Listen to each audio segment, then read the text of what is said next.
And so having said that, I want to talk to us or invite you into a conversation about our message. And people say, well, Mike, that's easy. Our message is your message. That's not true. My message is only a part of our message. And our message is made up of actually your message and the message that you bring to the world around you. And the standard for your walk is not your theology. It's not what boxes you check. The standard of your walk is not theology, but it is authority. I believe Frederick Buechner, he said this. He said, it's not what you believe that matters. It's what you believe enough to do something about that matters.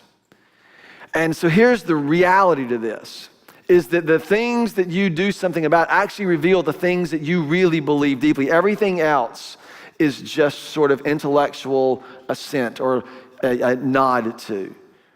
You operate according to the things that you believe deeply, and we want to sort of get these things into. This is why lordship is important. We've been talking about this for the last few weeks. We're not talking about just going, say yes to Jesus. We're talking about confessing him as Lord, coming underneath him and saying, yes, Lord, to all these things.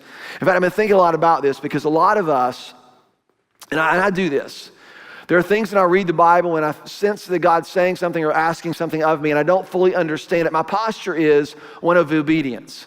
And the way I think of this is, God, I will submit to you. I will duck underneath what you are asking me to do. And what I've learned over the years is a lot of people, that's just how they live. They sort of duck underneath things. They end up with this long list of things that they are submitting to, and they just feel like duty. It just feels like more of the same. Do this, don't do this, don't do this. And some of you grew up in traditions like that. That's why you walked away from the church in the first place.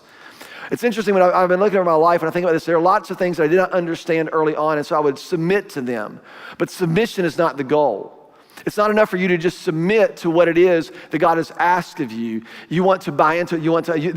To submit to something is simply just to say, okay, I'll do this even though. What we want to do is we want to obey to the point where we live like him and think like him and act like him, because when you do that, you are actually starting to steward what he's asked you to do. When we obey him, we're not just obeying him to comply with some standard that he's saying. We obey him in order to become like him so that when he hands us the keys, our lives match his purposes.